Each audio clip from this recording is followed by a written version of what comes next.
guys, so it's hard to believe that it is already time for back to school videos, but I know that a lot of you guys probably only have a month or so left of summer vacation. That's what I have. I start, I believe, like the day after Labor Day, is it? Or some other holiday? I don't remember. But last year I did some back to school videos that you guys did seem to like. I will have them all listed down below, whatever I did. I'm also going to be doing some back to school videos in my beauty channel, but I figured I would do kind of like a top 10 list on this channel, and I can do different topics if you guys like this one. So today I'm going to do study tips and just the academic side of college, but I was thinking I could do something about like finances and maybe like social life and things like that. So if you guys are interested in that, just leave a comment down below what you guys would like me to do next. Tip number 1, do does not equal do. And this is just in respect to homework, tests, just like anything that could possibly be due.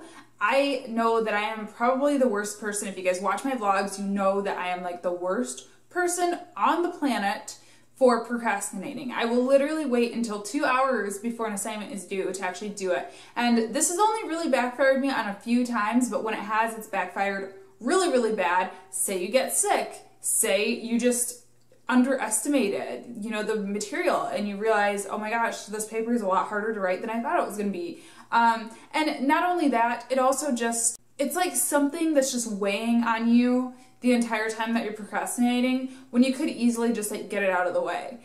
This actually happened to me like right now, today. I procrastinated on one of my exams for an online class, like just dreaded it. I was having a really bad day because I was just thinking, oh my gosh, it's a science class. I'm so bad at science. And I'm just like, oh my gosh, this is gonna be so horrible. This is gonna be so horrible. Literally put it off. It's like 9 o'clock at night right now. And I did it and I got a BA on it. So it's like, just get it out of the way, just do what you need to do, and then you don't have to worry about it. One of the things that I've recently started doing, and again, I'm not gonna pretend that I'm not a procrastinator because I am. This is just something that's been helping me this summer semester, is I have been using Google Calendars.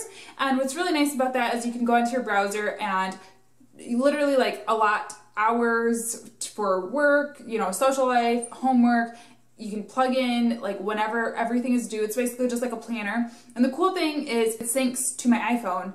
And so I can set it to give me alerts and everything on my phone, and I can edit the events and all that stuff. So I think that is a really helpful thing. If you don't want to do that, always just like a planner is helpful as well. Number 2, write everything down. We live in an electronic age. I get that. Everybody's on the computer. I know there are some kids in my classes who take like recording devices and record the professor and everything like that, but I personally don't think that's a good idea.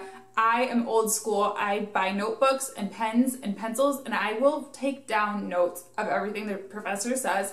Even if they do slides online, a lot of professors post their lecture slides online, I still take notes in class.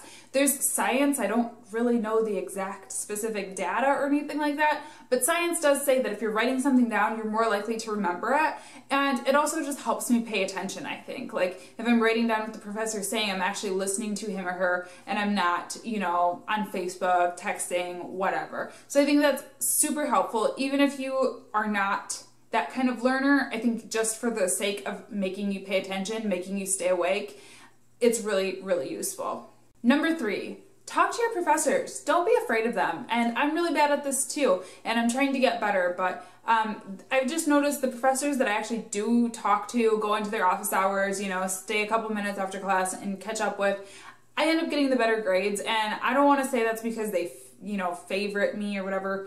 But I mean, I'm sure when it comes down to grades, if they remember you and they remember that, hey, she did stay after class and ask for help one time, and you know, whatever, they're going to take that into account when they give you your grades. And also, that's what they're there for. That's what they get paid for. Like, don't be afraid of them. I know professors can be really intimidating to have that professor title. They're not a teacher anymore. They're like, you know, a lot of them have PhDs and all this stuff, and it's kind of intimidating, but they've talked to people 10 zillion times stupider than you. I can guarantee you, unless you go to like some really smart school, but even still, I'm sure they've talked to stupid, drunk, lazy kids. You are not the worst one. I guarantee you. Don't be afraid. That's what they're there for. Talk to them, ask them questions, ask them how their day is, whatever, get to know them. They're not as scary as they look. Number 4, find a study buddy. So this is one of the biggest, most important tips I think about college. I think sometimes we get so wrapped up in our studies that we forget to actually have fun and make friends. And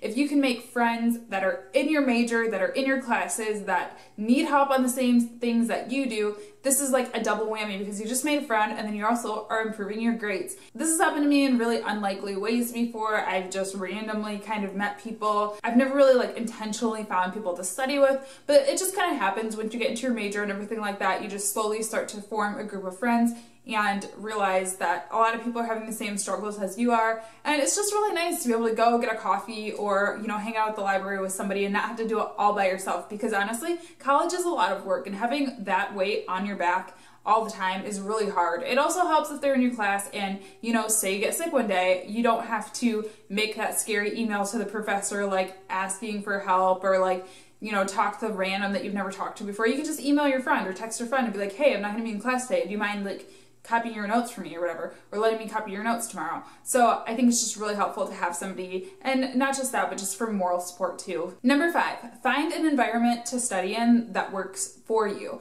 Everybody studies differently and everybody, you know, needs a different kind of environment to really get in the zone. A lot of my friends love listening to music when they study, and that's one of the reasons I don't really study in big groups ever, because I cannot listen to music unless it's instrumental, and still usually I still get like lost in it. I'm always like dancing in my head and like pretending I'm a rock star, and yeah, I cannot. I have to have silence or just like background noise, like, you know, like coffee shop noise. And one of the things that I found was really helpful is there's actually a website that has faux coffee shop noise, so you can play it in your house, in your office, in your, you know, wherever you study, and it sounds like a coffee shop is going around. I'm gonna link the website down below for you guys because I use it a lot when I'm blogging too, and sometimes it's just as nice to have some background noise that's not music playing or not a TV show, not something that's gonna totally distract me and make me stop paying attention to my schoolwork. So you just have to kind of learn what works for you, and don't force yourself into something that doesn't work for you. If you like to listen to like heavy metal while you're studying,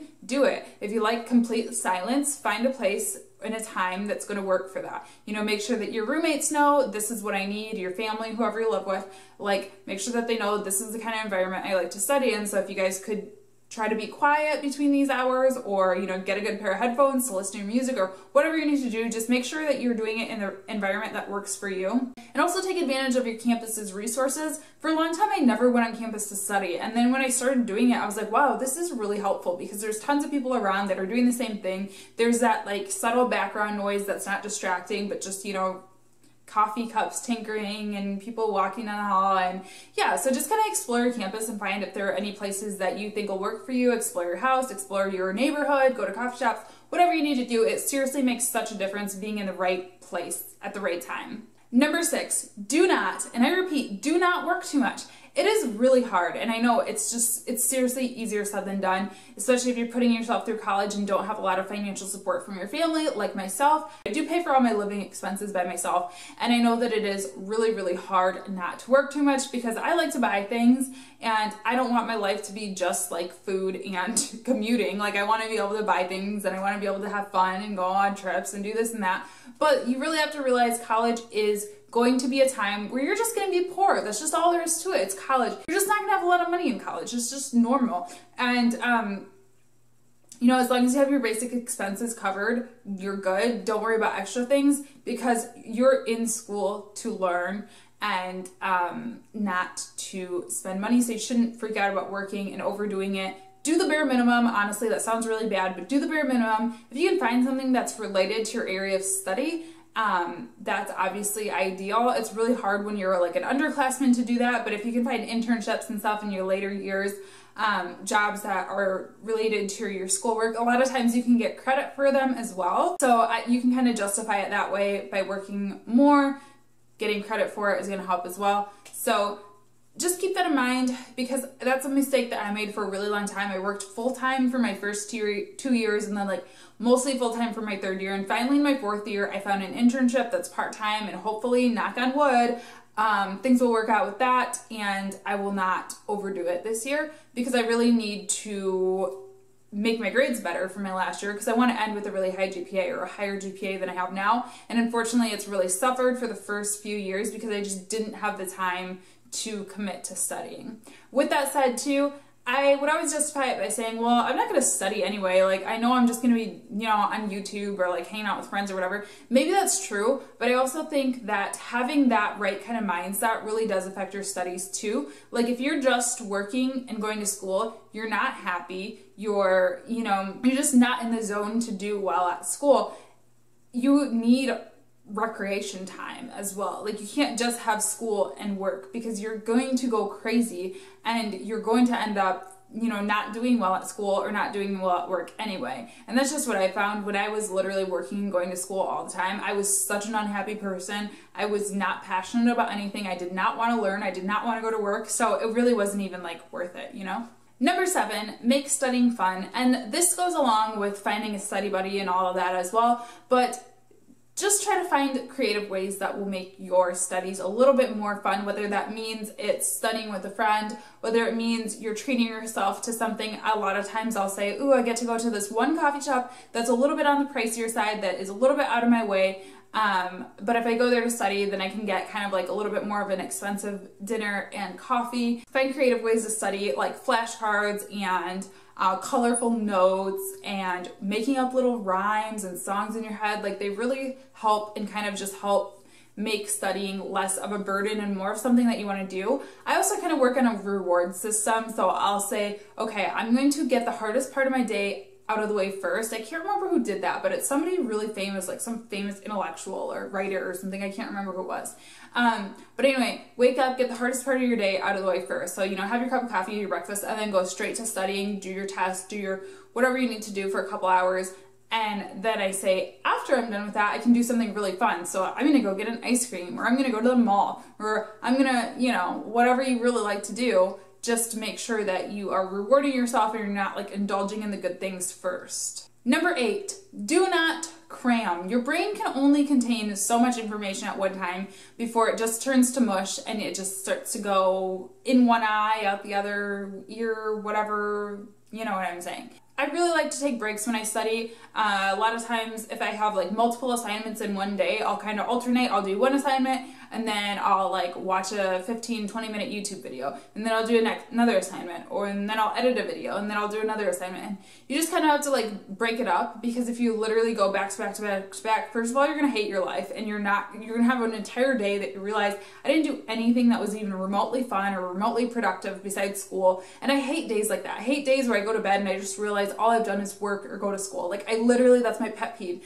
Like, if I don't have at least an hour in a day where I can be like, I did nothing, or I did something for my blog or my channel or whatever, I feel pathetic and angry. So that's one thing. And then second of all, like I said, you're gonna be going through the motions. You're not gonna be doing a good job on anything. It's just gonna be like repetitive, spewing garbage out of your mouth, and I do not recommend that at all. So definitely break up your day. Don't cram either. Don't cram the night before an exam. Like, do it, you know, a couple days in advance, a little bit at a time, break it up. Don't try to cram an entire, you know, semester into one night, because you're not going to retain any of it. You're going to be it just doesn't work. Believe me, I've tried it a million times. I will say cramming is better than nothing though. So if you like literally haven't read your textbook all semester and you have an exam, like, cram is better than nothing, but I really don't recommend it if you can at all possibly avoid it. Number 9, eat good food. I'm telling you, this has such a drastic effect. When I am just like eating fast food all the time and, you know, just surviving on like sugar and coffee and grease, I notice it in my grades. And it's really hard when you're in college to actually like have a balanced diet and eat healthy, because you're trying to save money too, and you're trying to, you know, you don't have a lot of time. But there are some easy, cheap, you know, things that are still gonna get you through your day and be nutritious and give you energy and like make you feel healthy, and you won't be sick all the time. And there are ways. It really does have an effect. And I think more than being sick or being weak or being tired or anything like that, I notice it in like hyperactivity. And I know that they say, you know, attention deficit disorder and all that is really linked to your foods. I don't think that I actually have that. I've never been diagnosed with that. But I think that I do have like attention and hyperactivity like issues. Like when I just get like, my mind gets like all over the place. And I notice it when I am eating really poorly, when I'm not drinking water, things like that. Like my brain just goes like in a zillion different directions and I have a really hard time focusing. So one thing that I do as well is I take omega-3 vitamins and I take the gummy chewable kinds. So that I feel like has really helped with like my memory and with my focus. And number 10, do not take on too much. I always talk to my friends and they're like, oh my gosh, I'm doing so horribly in school, I'm failing all my classes, and I'm like, oh, well, how many classes are you taking? And they're like, I'm taking like 20 credit hours, you know, and 22 credit hours. What? That's a lot. That's a lot. Just think about that. I don't really remember what they say. I think you're supposed to say, like, I don't know, what is that, like 4 hours of studying for each class, or I don't know. I don't remember, but if you're taking 22 credit hours, you better have nothing else to do with your life. And sometimes if it's your last semester, you really have no choice unless you want to stay an extra semester, whatever. I get it if it's for a semester, but like I try to stay in between 13 and 16 credit hours, which evens out to be 4 to 6 classes. And 6 classes is still really hard for me. I think 5 is like the ideal number. But again, find what works for you. If you're like a super genius and you don't have a lot going on, you don't have to work, you don't have any friends, you don't have any hobbies, then maybe you can take 22 credit hours. But for me, who works, who has, you know, hobbies, mostly on the internet, who has, you know, friends, boyfriend, all that stuff, like it's just not realistic for me to take that many classes. And I know that you think that you're gonna get, you know, your degree out of the way quicker and everything doing it that way, and you might possibly be able to graduate a little bit earlier. But if you think about it, if you're not actually doing well in those classes, then you end up having to drop them or you end up failing them. You're actually just costing yourself money and delaying yourself anyway. So you might as well just take it slower and maybe gradually build up to a lot of classes, but don't take too many at once, especially not your freshman year. Freshman year, do bare minimum. That's what I recommend. I'm just saying, take 12 credit hours, 13 credit hours, whatever equals full-time at your school, because I think a lot of people underestimate college, their first year, their first semester. That's just my experience. So I hope you guys enjoyed this video. I hope it was helpful for you guys. Let me know what other kind of college-y, or if you want like high school, whatever. I don't know. I can barely remember high school. It's all kind of a blur at this point. I'm kind of old. But if you guys would like videos like that, just let me know. And I have an exciting kind of back to school video coming up pretty soon. I think I'm going to post it on my second channel, or my first channel. This is my second channel, whatever. Anyway, make sure to check out my first channel as well for my latest videos. I'm going to have all of those listed down below, and you can also click on the links in my end card to check out those videos. Thank you guys so much for watching, as always, and I will see you in my next one.